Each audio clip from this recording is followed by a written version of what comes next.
Since the dawn of time, the beginning of all that is living, mankind has created art.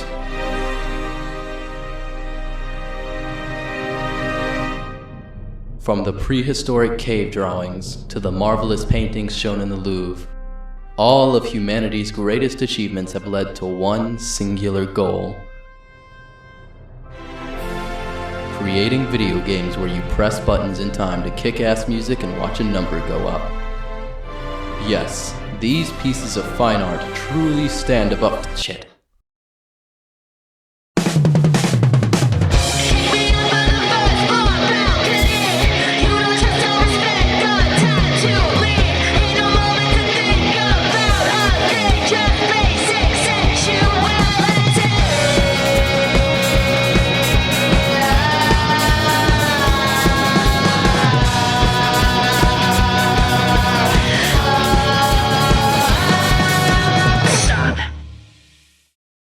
You know what I love?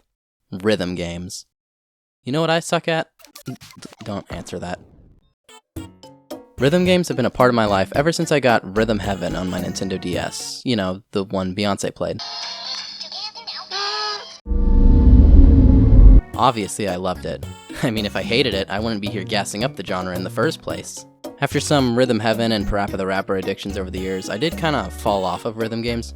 I'd always enjoy hopping on one every now and then, and even found this program called Heaven Studio that lets you create entirely custom and playable Rhythm Heaven remixes, and got really into that for a while. Until Nintendo shut the program down. I never got too into the more traditional type of rhythm game. You know, your Osus and your Guitar Heroes and the Fortnite festivals.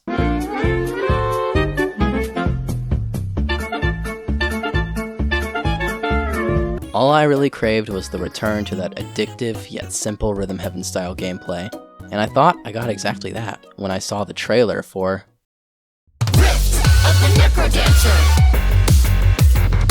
Turns out the game only has, like 5 levels like that? Yeah, I kinda got complete tunnel vision watching this game's trailer and basically ignored the entire main gameplay for some reason. I bought it on release, then proceeded to air it for months until randomly deciding to play it one day when I saw it had a Celeste DLC pack. And yeah, the Rhythm Heaven minigames are very few and far between. Definitely don't buy this game just for them. Fortunately, the main gameplay is fucking incredible. So what is Rift of the Necrodancer? Well, unless you haven't interacted with indie games in like 15 years, you've probably heard of Crypt of the Necrodancer. It's an extremely addicting roguelike where everything moves to the beat, so you have to rely on quick reading and pattern recognition to survive. Probably one of my favorite roguelikes of all time. Rift, on the other hand, is a sort of pseudo-sequel spin-off with much more traditional lane-based gameplay, popularized by arcade rhythm games like DDR and Guitar Hero. But there is one major twist. Every single note is a monster coming out of this freaky portal, and each of them have a different behavior. Except these guys are basically the exact same. Slimes are your basic hits, harpies skip beats, worms are holds, skulls pop enemies out, blade masters shoot across the lane, zombies switch lanes, and so on. What this means is that reading the chart in this game is half the battle. A clever parallel to the gameplay of Crypt where quick reflexes aren't enough, you need the quick memory as well.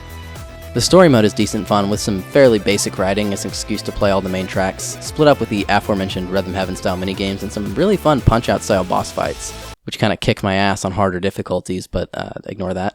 In addition to that, there's a ton of DLC collaboration tracks to really sink your teeth into. But if it was just that, then I probably wouldn't have played this game nearly as much as I did. No, where this game really shines is the Steam Workshop support. Like I said earlier, I loved making custom Rhythm Heaven remixes, so any rhythm game including an in-game level editor is such an easy win for me. I immediately started charting tons of my own custom tracks and getting deep into the custom levels and interacting with the amazing community, till I had played way more of the game than I expected. Dude, how much do you actually play? I don't know. I never counted. I am not really a math guy, you know? Wow, so you sure do have no life. After the Necrodancer addiction, I really thought this would be my rhythm game of the year. Until the middle of December where we got 3 back-to-back banger releases. 2 games that scratched that Rhythm Heaven itch and one a bit more traditional while also being nothing like anything else I've ever played. But because these big ones released so close to each other, I thought I'd do a quick lightning round of rhythm games that weren't able to be a main focus of the video for one reason or another. Dead As Disco is an extremely interesting brawler where every hit moves to the beat. All we have is a proof of concept, but there's great promise in the one level segment they give you. And the Infinite Disco mode lets you brawl to any song in your files for near infinite replayability, or just to give you something for your hands to do while you listen. Rhythm Animal Cafe is another upcoming game with nothing but a short demo. It's very directly Rhythm Heaven inspired, and the rhythm games available are a ton of fun with a decent amount of charm. But as it is now, the game is lacking some presentation polish, and the fact there's no music or animation at all in the menus is kind of eerie. Deltarune is one of the most impressive rhythm games of all time easily, with an innovative 2-key setup and an astonishing tracklist of up to 3 songs. It's absolutely the best rhythm game to come out this year.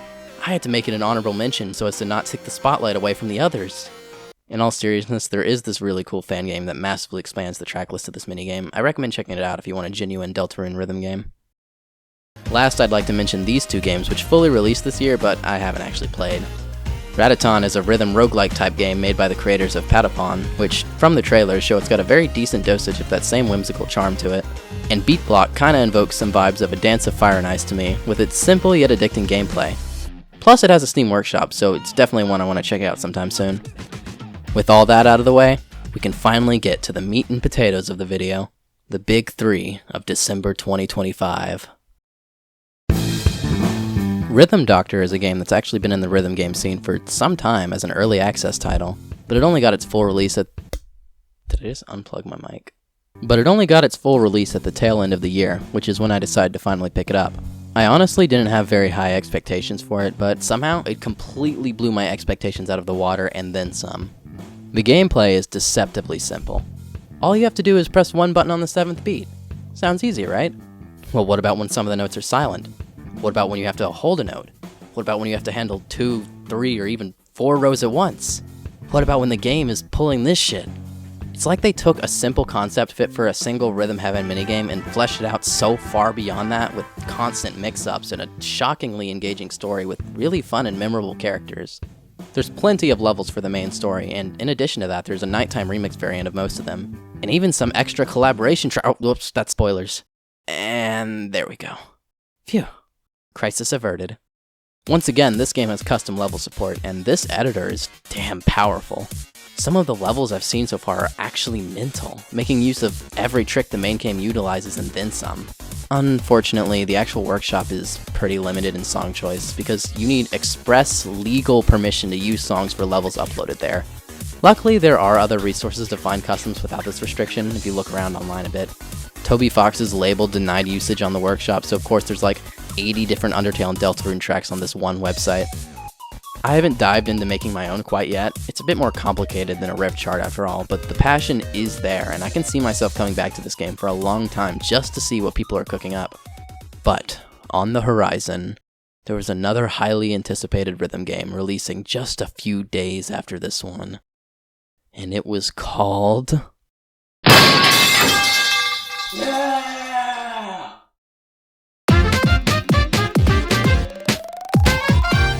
Bits and Bops is a game I've been excited to play for a long time. It's no secret that I adore Rhythm Heaven, and in a time when this series seemed like it was dead in the water, this was the beacon of hope that shined its way into my brain.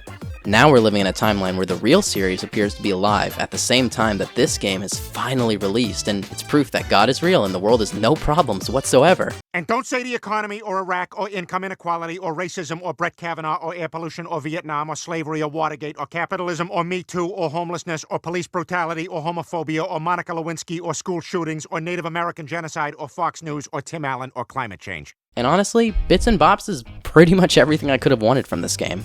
It's simple and doesn't really try to be more than it is, because what it is an extremely high-quality Rhythm Heaven clone with just as much charm as the actual Nintendo games. A trap a lot of games heavily inspired by others will fall into is just always missing that something, that energy that made that game feel special in the first place. But Bits and Bops manages to feel like it was made from such a place of love and passion with the exact right amount of silly energy to really live up to the shoes it's trying to fill. It's become tradition that every time I boot this game up, I have to destroy the PC and force this poor cat to fix it, and then proceed to annoy this poor dog by ringing the bell over and over. If they're gonna let me be a menace, then I'm gonna be a fucking menace. Hopefully the actual Rhythm Heaven groove is able to land as much as this did. I don't know why they decided to announce this game a full year in advance, but I believe it'll deliver. Shockingly, even after all the time I waited for this game, it ended up not being the main event of the year, or hell, even the day.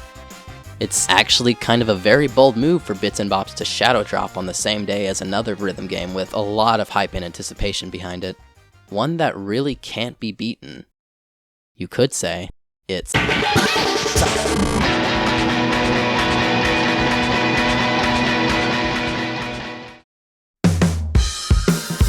Like with Rhythm Doctor, I was a bit late to the party with this one.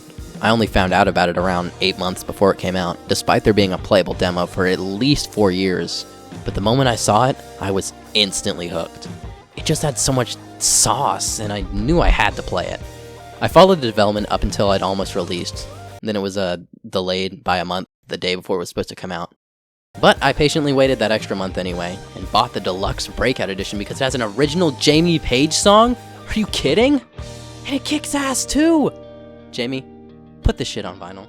And when I finally got into the game, it honestly wasn't at all what I expected.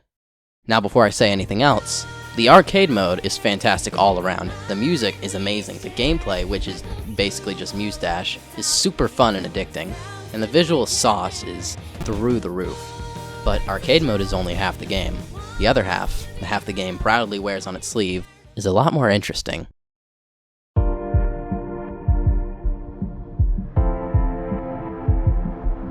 Story mode was strange, it was rough, and the pacing was all over the place. But at the same time, it was beautiful, it was heartfelt, and most of all, you can feel every ounce of passion and love that went into it. The game is imperfect, plain and simple. There's lots of weird presentation issues like choppy gameplay to cutscene transitions, characters talking over each other, and just general weird pacing that isn't a fault of any technical issue. But despite all of that, the game shines through as something truly special that's worth experiencing. And that somehow makes it more impressive than if the game truly was perfect out of the gate. For every issue I had, there was a moment that completely took my breath away. For every time I was thrown off by the writing decisions, they would bring it all back not long after. The characters feel like they should have had more to do, but they successfully made me care about each and every one of them in spite of that. I think in a rise of AI generation and big companies constantly spitting in the face of real art and artists, we needed something like this more than ever. The game is messy, the game is heavily flawed, but isn't that what makes it truly human? Maybe could have used a bigger delay to iron out some of those technical issues though. I honestly feel like rhythm games have never been in a better place than this. Not only are we getting so many new and quality releases, but they all have something new and interesting to bring to the table. Or at least they know exactly what they are and completely deliver. Unbeatable feels like it deserves its own video at some point, and with even more promising games on the horizon, this momentum doesn't seem to be slowing down anytime soon. And I'm glad to be able to experience this new age for rhythm games firsthand. Now can we please get a new Parappa game, Sony? I will give you my blood!